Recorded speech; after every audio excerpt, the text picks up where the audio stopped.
Hi there. My name is Veronica Gazzardi, and I am absolutely thrilled to introduce my friend Elaine Bennett. Elaine has had a baptism by fire as a speechwriter less than 2 years after she signed on to write for the CEO of the Salomon Brothers. Scandal forced the executive to resign. In, in stepped investor Warren Buffett, who said, I had always wanted to work. Oh, no, she said, sorry, I'm I said, reading. that's okay. She said, she'd always wanted to work with Warren Buffett. After all, he's the best writer in the business world, but I figured it would never happen because, Omaha. Since working with Mr. Buffett, Elaine Bennett has continued putting words in the mouths of CEOs of Fortune 500 companies and leading nonprofits. She unearths the stories behind business data and helps executives shape those stories into memorable messages. Today, we're talking about Elaine's new program, the Shy Writer Coach program. What is the official title of this program? This program is called Permission to Write.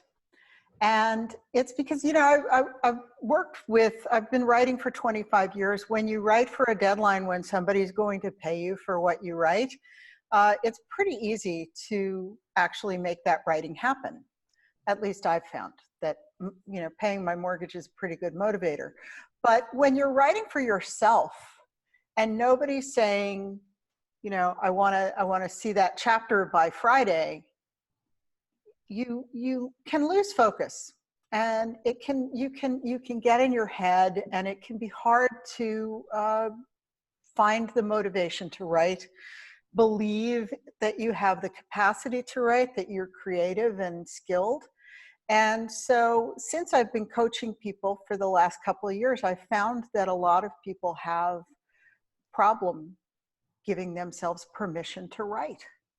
And you're an artist, Veronica. Do you have any times when you look at your materials and say, oh, what can I do with this? I don't know how to do anything. Oh, absolutely. Personal projects are always the hardest ones to find times to fit in because everything feels more urgent.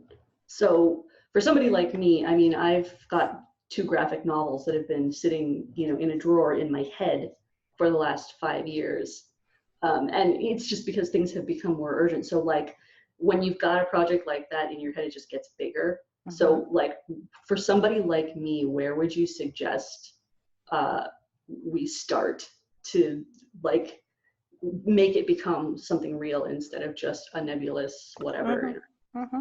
Well, one thing, and you may already be doing this because I know we learned it from the same coach, Sam Bennett, who is not related to me, but is 15 minutes a day. If you devote 15 minutes a day to the project, it gets done. I've been writing for 15 minutes a day for a long time. I had a streak that went to 953 days. No way. Yes, and then I broke it, and then I started a new one the next day, and I'm at 223. So, but I find that I'm writing some stuff for myself now, and I find that if I just give myself permission to do that with my 15 minutes, it's amazing how the words grow. You water and tend them, and they grow. And so, no, you're not going to write your graphic novel in a week, doing it for 15 minutes a day, but you'll have more on paper or out of your head than you do now. Definitely. So that's just commit to starting. And that it sounds so easy, but it's not. I don't want to be glib and say all you need to do is grab a pen and write, because sometimes picking up that pen is the hardest thing. You could pick a car up off the ground before you could pick a little pen up, because it's all about, giving yourself permission, but recognizing that you can do something worthwhile with this pen or with your keyboard, that you can create something that you will like, and that maybe people will like. And so that's the first key of the 3 keys I promised you all on this call, is that everyone struggles right? Veronica has 2 graphic novels in her head. How many more graphic novels are you going to accumulate before they start coming out of you? Right. And, you know, there is the possibility that you'll lose them, right? If you've read Elizabeth Gilbert's book, Big Magic, which is just a brilliant book about creativity. I recommend it for everyone. But she tells a story of having an idea for a novel in her head that was very, very specific and very quirky. And she met another writer who she admired at a conference, and she hugged the woman, and because they were excited about meeting each other. And then like 6 months later, it turns out the woman is writing a novel. It is the same quirky, very specific story that Elizabeth Gilbert had in her head. But the story was like, I gave you a couple of years to write me. You didn't write me. I'm going over to this one who's going to write. I can't account for it. Science can't account for it. But creativity is not, you know, the ideas you have don't have an infinite shelf life. You have to take them seriously and thank the universe for giving them to you, and then do something with them, because that's the reason you have them, is so that you can do something with them. So that's one thing. Everybody struggles. Everybody, you know, Lin-Manuel Miranda is one of my favorite creators. I won't just call him a writer. He's a genius in very many, he wrote Hamilton, the musical, not the book. And he says, everybody, he struggles too. And some days what he writes is terrible, but he keeps writing. And that's true for everybody also. You're not gonna hit a home run every day. You're not gonna, Hemingway said, all first drafts are shit. And you know what? It's true. I mean, it's not true for every word in the first draft, but it's true in general. You can spend your 15 minutes writing today and be really pleased with what you've got going. And then tomorrow you sit down and everything sounds like, you know, a regurgitated children's book. And you're like, what happened to my brain? What happened to my, my style and my class and my brilliant ideas? And you know, they're taking a siesta. It happens, right? Yeah. Do you draw beautifully every day? Oh God, no. Oh God, no. This is one of the things that I like about your approach, and something that I connect to really deeply is being attacked by the Willits. Oh yes, the Willits.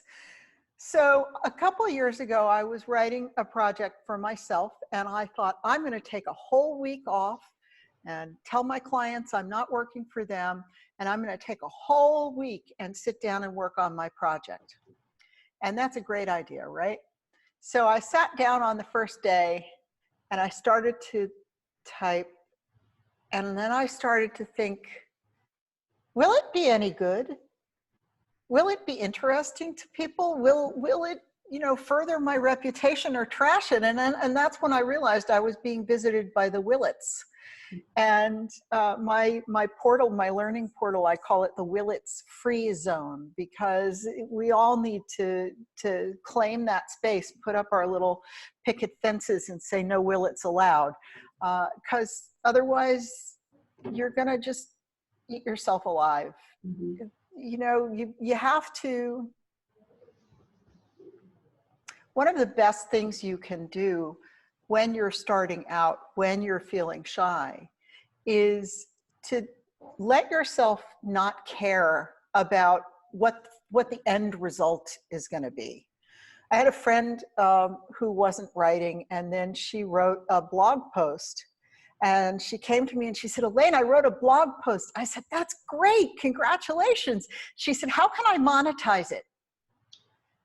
I'm like, that is the wrong question to ask of your first blog post. It's the wrong question to ask of your 1,000th blog post. You know, you write what you need to write. You know, you, Veronica, get your graphic novel out in the world, and then you worry. about who will publish it or what you're going to do with it. Mhm. Because if you start worrying about that at the beginning of your process, Mhm. you're going to gum yourself up. Mhm. I'm working on a book for myself right now, and it's the kind of book that I have about 25,000 words right now, and I could absolutely write a book proposal and shop it to agents and publishers right now. But I'm not going to do that. I'm going to finish the first draft before I do that, because I don't want to have that worry about commercial viability hanging over my head until I've said what I need to say. It's huge. Yeah, It's yeah, huge. I think that makes absolutely. a really big difference in whether you're actually writing or whether you're just sitting and staring at a blank page. Is confronting those thoughts instead of attending to the words that you need to get out. Yes, yes. So that's really, let me just interrupt. So we've got two of the, I'm going to interrupt myself. Can I do that? We've got two of the Yes, I was keys. going to ask you about the third key. Yes, two of the keys. Everyone struggles and everyone writes badly. Now I'm going to take a little break from the keys here and talk about key number 2A, which is why you need to take to register for my program, Permission to Write. Because if you're here, if you're listening to this, you probably feel like you're a shy writer sometimes, and maybe you'd like to change that. So I created this program to give you accountability and space and coaching. So it's summer, nobody has time for, every Tuesday at 5. I don't have time for every Tuesday at 5. So we're going to start this with one group call on the 24th or 5th. And you'd think I'd know that, wouldn't you? We're going to start it with one group call next Thursday. And then you've got 6 sessions of private coaching one-on-one with me. So we'll set your commitments, make your commitments on the call. We'll share the commitment if you want to share with the group. And that's your part of your accountability.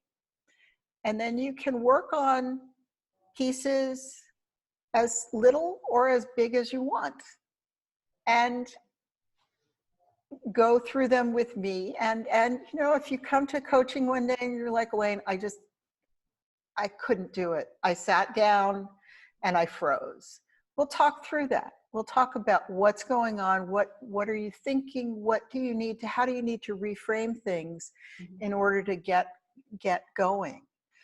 Because my goal with this program for you, for all of you, is I want you to write. I have priced this program at a ridiculously low price for the 3 hours of private coaching that you're going to get with me. It's the full price is $497. I may have a discount code for you at the end, so keep listening. But for 3 hours of one-on-one with me, that's an insane price. And thank you. Like, that's an astonishing value for what you're providing. Like, yeah, go on. Yeah. Sorry. No, that's okay. Feedback. But I did that because this program is for you. I know how hard it is to want to write and not be able to. For the longest time, I could not write anything for myself. I only wrote for clients. I wrote for school, and then I wrote for my clients, but I didn't write anything for myself. And it wasn't, well, actually, maybe I'll tell that story. So when I was in high school, my father bought me a diary.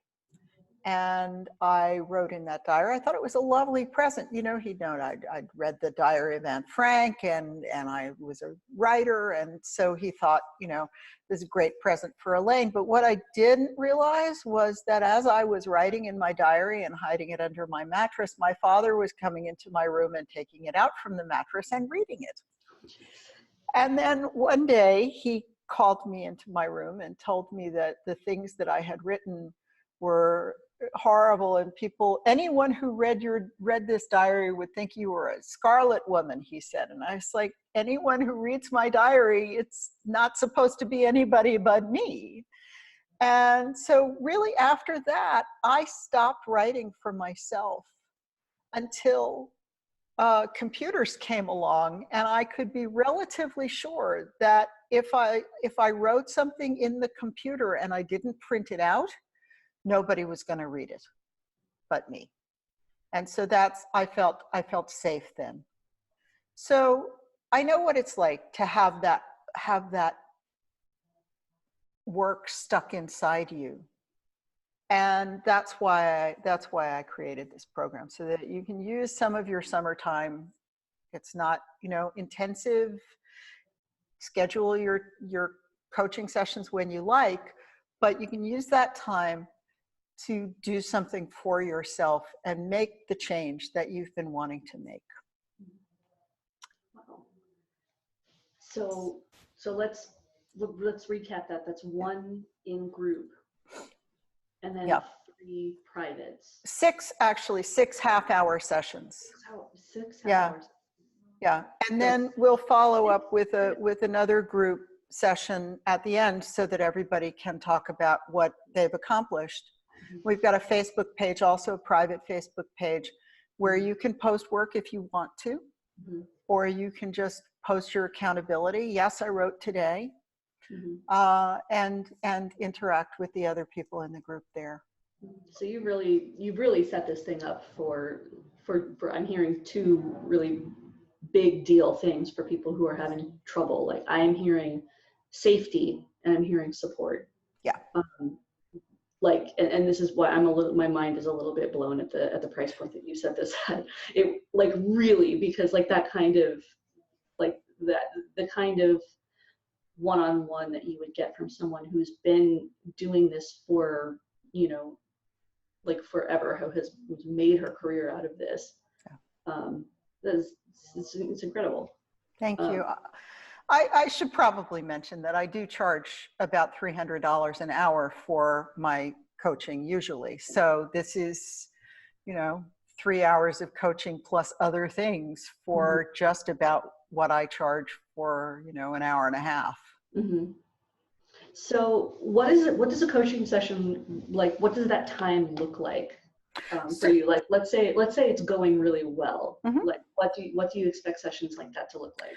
So you'll set your goals at the beginning. So we'll both be clear what commitments you've made, and we'll talk about how your writing was in that period since we last talked. Was, you know, did you have any trouble? Did you have any challenges arise? And we'll talk through that.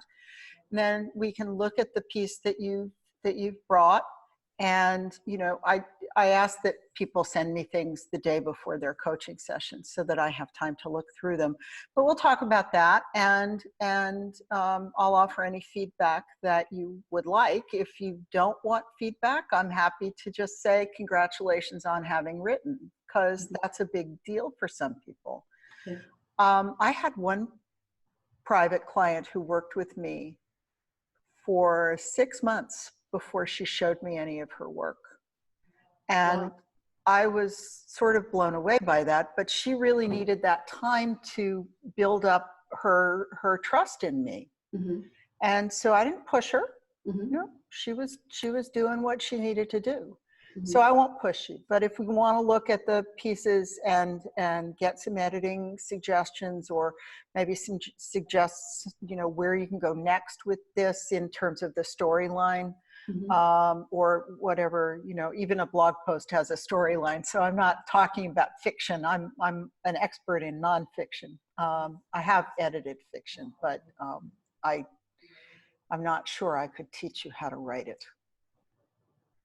All right.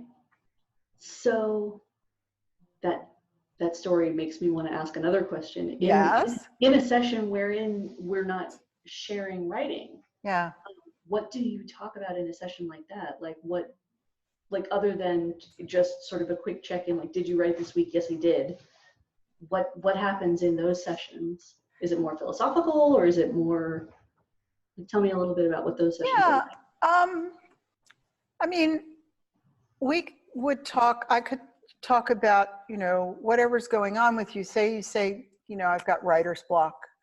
Mhm. And, oh, actually, this is a good time for the third key because Ah, it has something to do with what I was talking about. So I was just talking to somebody today, and she gave me a phrase that fit something that I've been doing with people for a while. And it's a game she calls multiple meanings.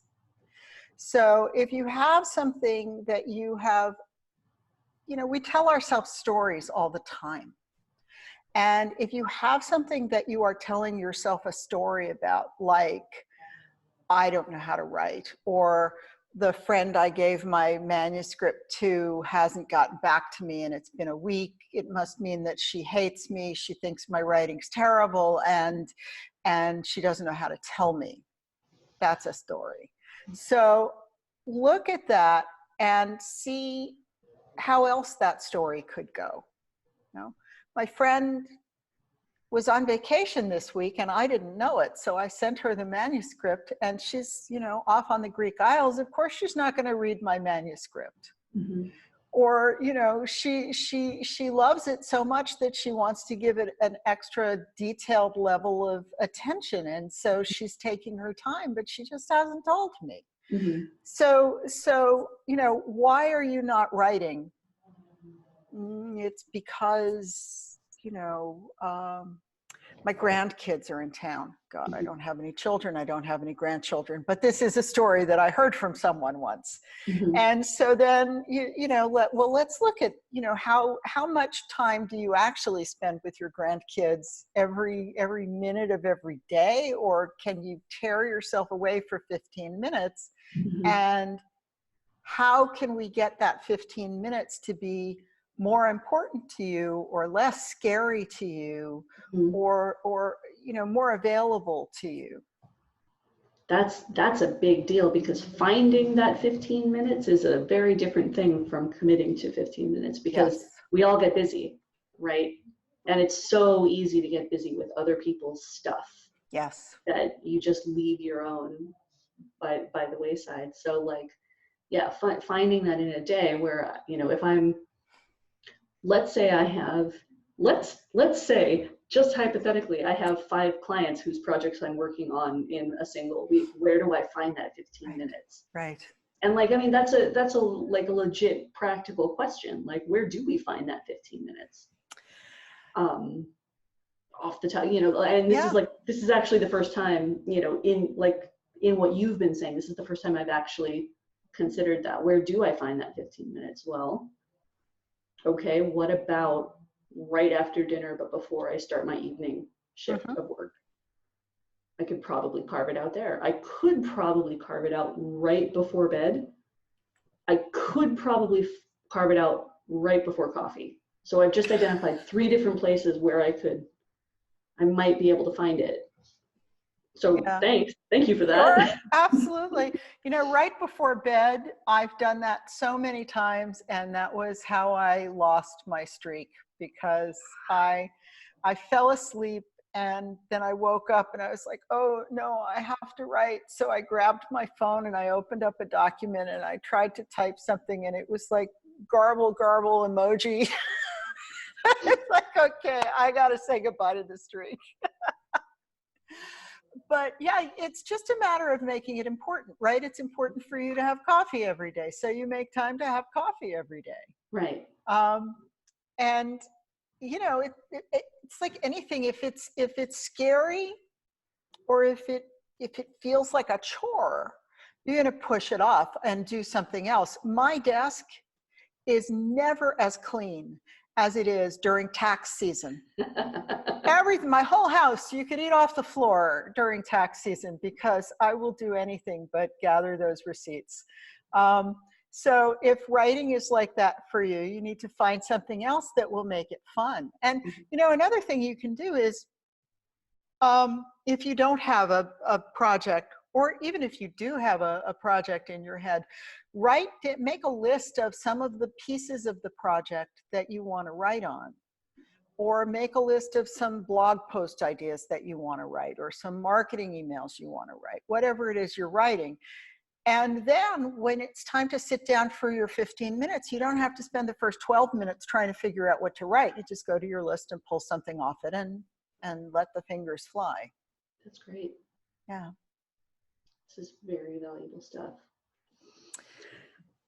What about if a person starts a project, particularly in the middle of the class, in the middle of like permission to write? Yeah. They come up with a project, they get about a third of the way through it, and then they change gears and they want to start something else.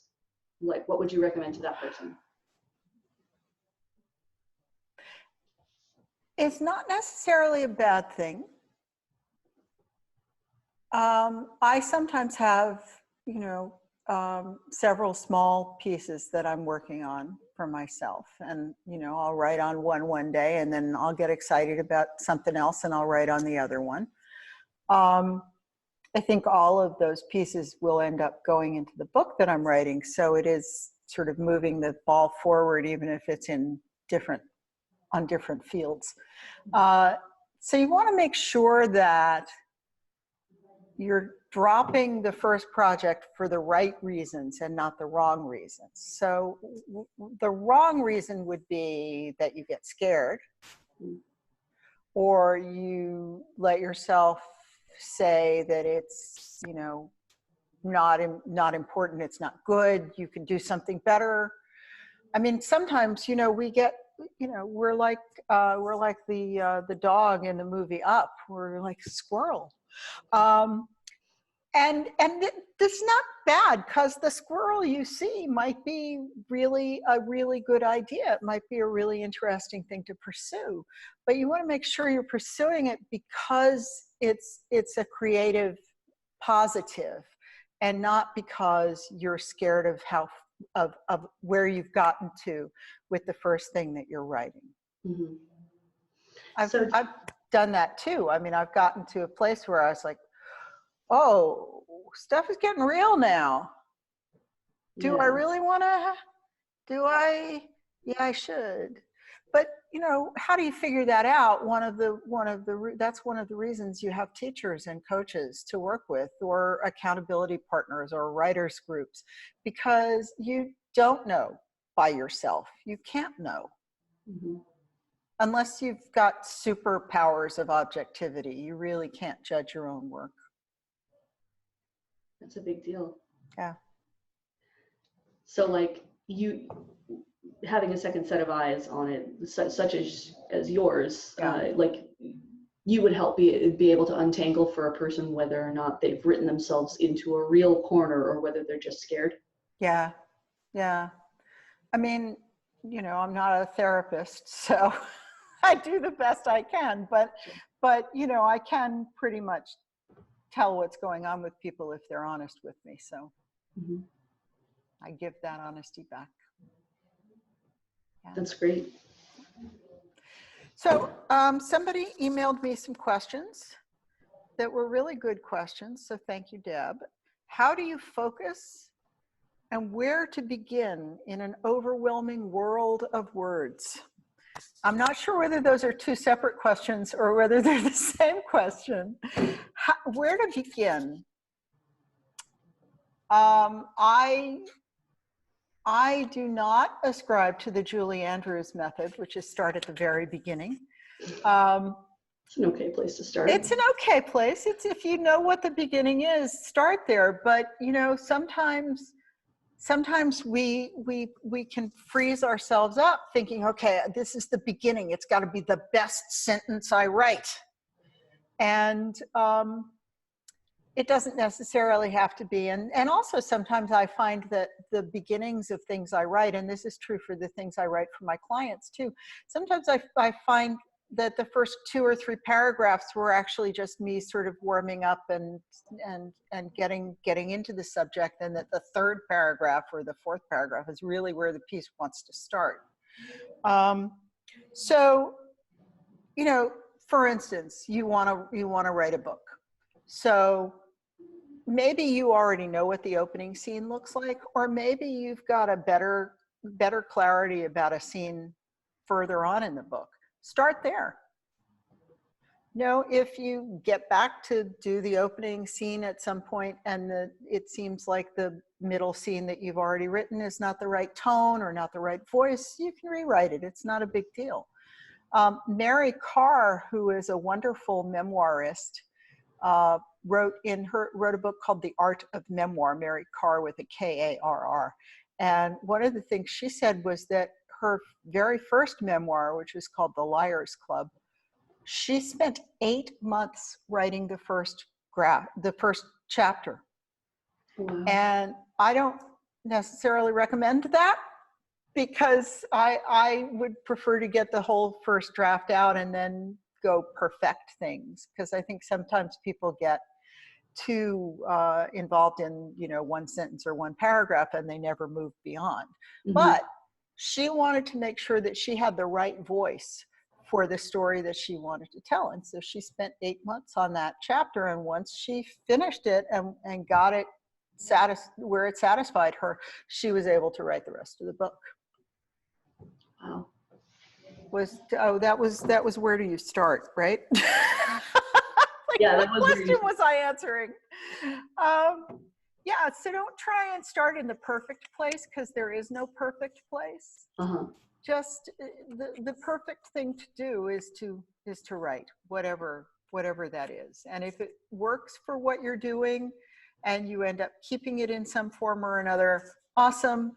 And if it doesn't work for what you're doing, or if it seems terrible, well, congratulations, you have gotten further down your complement of terrible writing. So, you know, at some point you're going to be closer to writing well.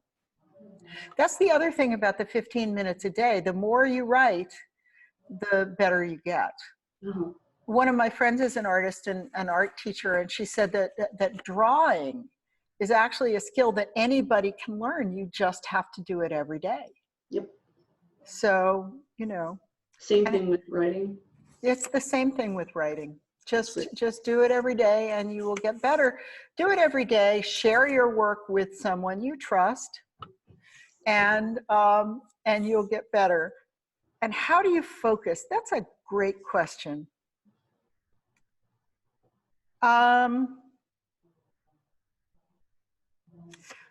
I think you need to not be so precious about being focused, right? The dark room, you know, nobody else walking outside your door, you know, the absolute quiet. Write wherever you are, right? Just, you know, I was sitting in a waiting room a couple days ago. I took out my iPad and started doing some revisions on the book. And, you know, I had 15 minutes or even 10 minutes. And I thought, well, let me make some progress. So learn to not be so precious and have to be in a special place at a special time. Just get used to making it a part of your day. I mean, you know, writing is sort of like having a conversation, and in that you're using words. Mm-hmm. And we don't need any special conditions to have a conversation.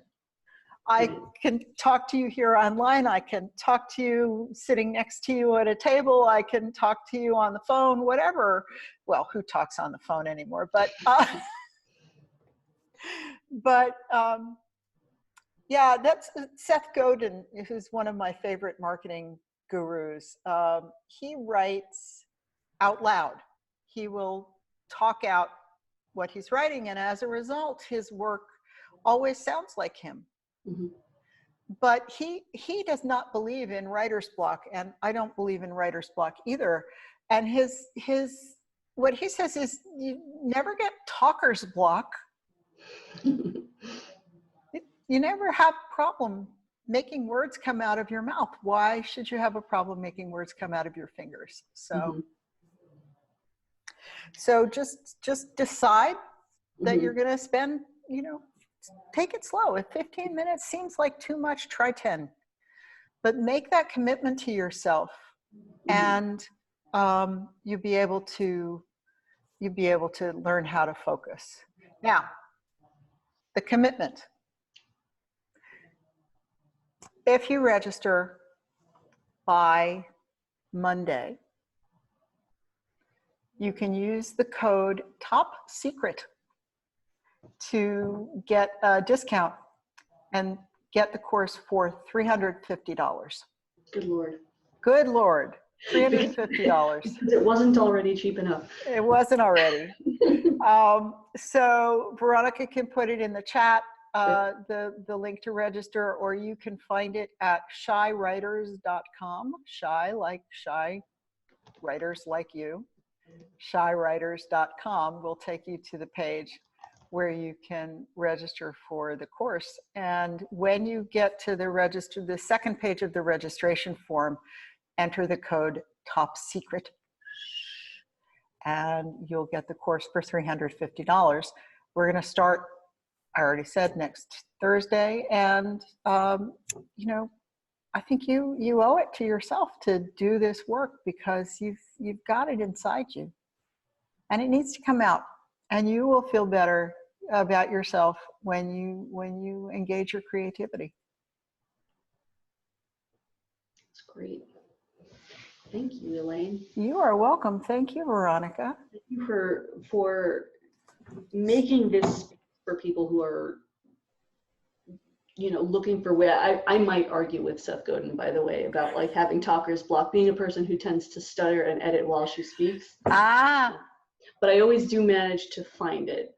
And, having this is an interesting, if you will give me this moment to work out this idea with you right in front of you. This is sort of an object example of like how you work through writer's block, because I am a person who will start 3 sentences at the same time and maybe finish one of them, but I am definitely more apt to finish a sentence if there is a person I'm talking to while I'm finishing that sentence. And that is sort of the magic of having somebody as an accountability person.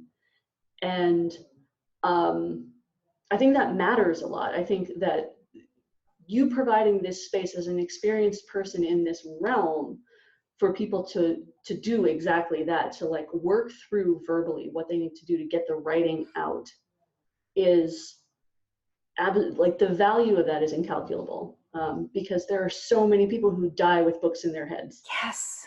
And I don't want to be that person. And I know that like the people who are watching with us live and the people who are going to watch this in the replay don't want to be that person either. Yeah. Because I know personally what it feels like to have a book waiting, and it's just waiting. Yeah. So to have that moment kind of appear, and to have like an opportunity to have this kind of expertise at your fingertips, and this kind of accountability in group, it's, again, I'm still kind of astonished at where you're offering this. And like next time you're gonna have to double it, because I might. I mean, I really felt like I felt called to do this summer, and I'm thrilled that so many people are taking me up on the offer. But I still have time to give you your 3 hours, so don't I will cut off registrations if I need to, but I'd like to serve as many people as I can, because I know how important it is. And we've been talking about books, but don't think that you have to write a book to work with me this summer. So many people want to blog and haven't started blogging and don't know how to get started with that. I'm absolutely on board with helping you write blogs or resumes or anything, cover letters, whatever you're working on. Yeah, so like if you were, my thinking is about my graphic novels, and I imagine that like the visual component of storytelling is also a writing process, and so there's that would make it different. But if you were talking about like a nonfiction writer, someone who is writing like serial somehow, like either like as a podcast or blog post or something like that, it is like working through the content plan so that they've, you know, so that it's not just sit down, all right, what's the blog post going to be about today? Like knowing what that's going to be about, is that something that you can help people with too?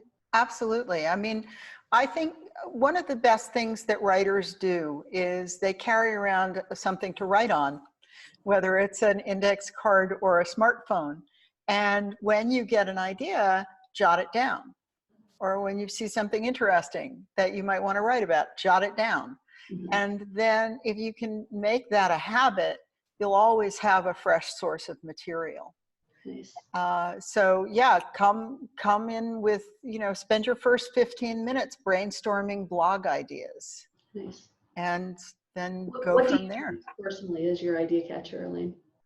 I use a notes app on my phone most often.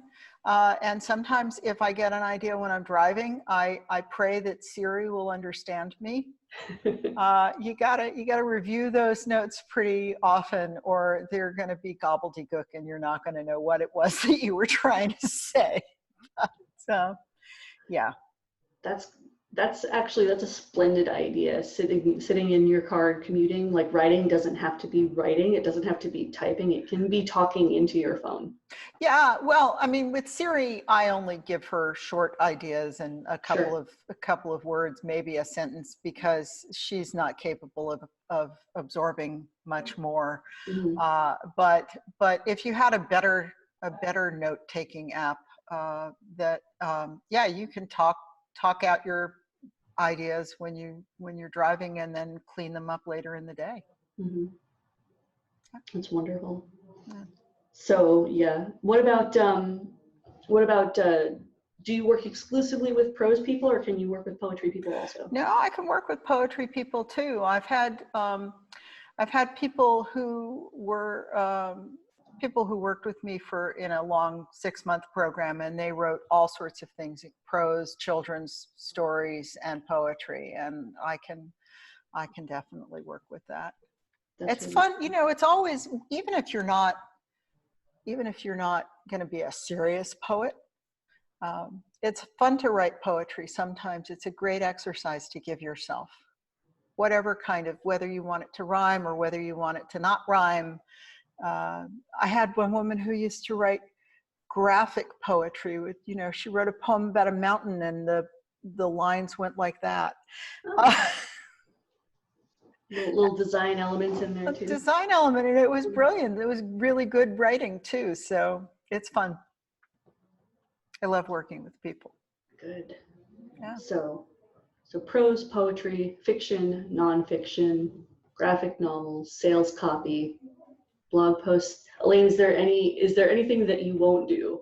Laundry lists. Grocery lists. Don't ask me to write your grocery list. Not going to happen. Nice. No, I just edited a friend's erotic novel.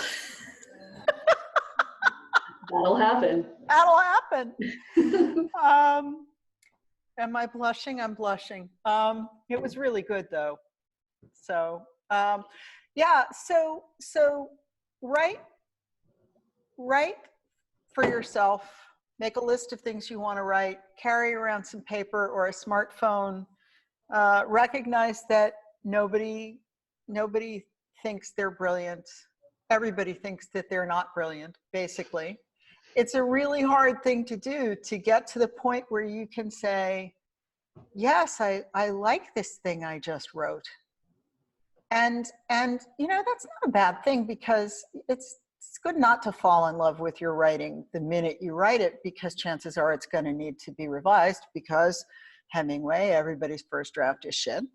And try and reframe when you have negative thoughts about yourself or your writing or anything in the world. Yeah. Try and reframe it. Find some different meanings to it. That's good advice, because like I suddenly had, and I'm like, this is a Willet. what if I write something and then I decide at the end of the process of writing it that I hate it? And I'm like, oh, yeah, will it? Yeah, it's a will it. It's absolutely, and you might, but that's when you hand it to somebody you trust and say, I just finished this and I think it's crap. Let me know. And they will. Who should you show your writing to? You should probably not show your writing to your partner.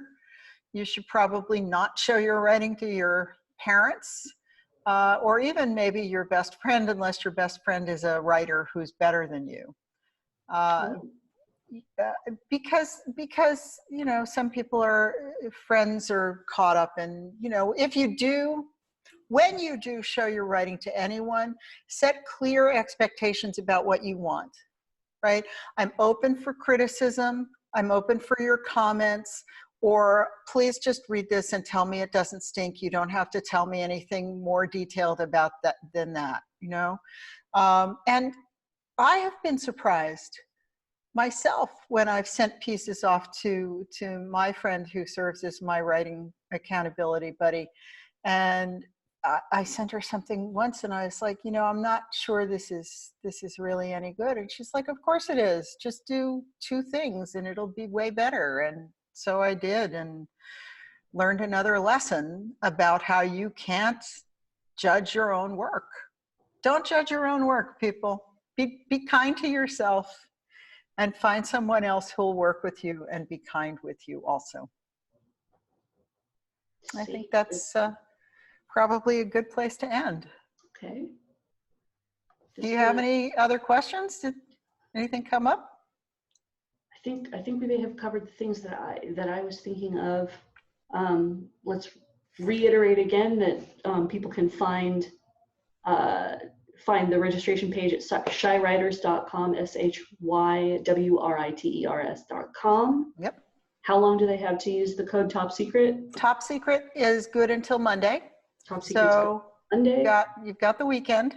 And do that math to divide, and I am not good at arithmetic in my head. 350 divided by 6 private calls with yeah, I mean it's a little more than $50 a call, which is it's $50 a call. Well, $50 a call would be 300, so it's a little more than $50 a call, which is $130, $140 less than I charge for a half an hour of private coaching.